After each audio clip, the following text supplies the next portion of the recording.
What's up, y'all? It's we Journey checking in. This is more of an educational video. So, when dealing with sickle cell, it entails a lot. Not only do you have to worry about the pain they may get, not only do you have to worry about their counts being where they need to be, there's also numerous specialists that they have to follow for numerous reasons. I bring this video to you guys because this is around about the time of the year where all of these specialists come into play. Recent video that y'all just seen was Rayshawn going to an ophthalmologist. He has to see an ophthalmologist yearly because sickle cell can affect the eyesight. Sickle cell can make the blurry vision and glaucoma and stuff like that come up. So yearly he has to see an ophthalmologist. No, I can't take him to America's Best or one of these little side eye places. I have to take him to an actual ophthalmologist where they do the intense testing to see all of the veins in his eyes to make sure that the sickle cell is not affecting his eyes. So that was a recent video. It's always the beginning of the year where we do most of his specialist tests. So you'll be seeing more videos of that, like at his last transfusion, which was January 3rd.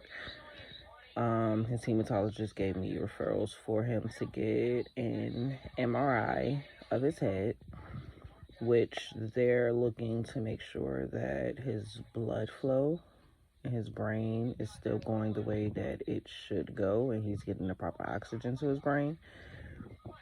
And then the second part of that is the MRA, where they check the blood flow to his heart and the blood flow to his abdomen to make sure, oh, sorry, my bad, y'all, to make sure that he doesn't have iron building up in his heart or his stomach. So I have to schedule those, but they will be within the next month or so. So that's that. Then he has to follow a cardiologist yearly to make sure that blood is flowing to his heart the way that it needs to be. He sees a pulmonologist to make sure that his lungs are operating the way that they need to be. He sees a neurologist, which follows his yearly MRI to make sure that there's no changes to the reports, no changes, nothing different going on in his brain. So that's that. I'm forgetting something. I know I am. It's a lot.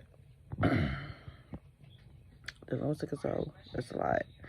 He's 18 now, and I'm trying to teach him how to schedule the appointments on his own, how to check in for the appointments online on his own, how to ask questions when he feel like he don't understand anything. And it was bittersweet at his last transfusion on Wednesday because one of the doctors that he's had for the past 5 or so years made the decision to move to another state for his family. And I get it, but at the same time, it's bittersweet because you know my child. Being a hematologist, we don't have a lot of them. And because he's 18, they're in the process of transitioning him from the children's part to the adult part. The only thing is I get to fight that because technically they have to keep him until 21 to when he's actually ready. But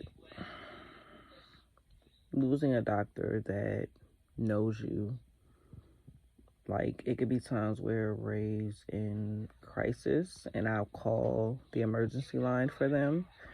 And regardless of the doctor, they already knew him and they knew if I was calling, he needed to go to the ER. They knew if he was feeling a certain way, they already knew what it was, but he still needed to get there. So having to get a new doctor, to learn him all over now at 18, where he's getting ready to transition into an adult clinic, it's hard, but I have to support him on that transition. I have to prepare him for that transition. So it is hard. Sickle cell is not easy for anyone. I have the trait, but he has the full-blown disease, so he experiences more than I would. I get the cold when I probably shouldn't be cold, or because Ray's doctor actually pointed out to me the fact that I eat ice. He told me I need to get my iron checked.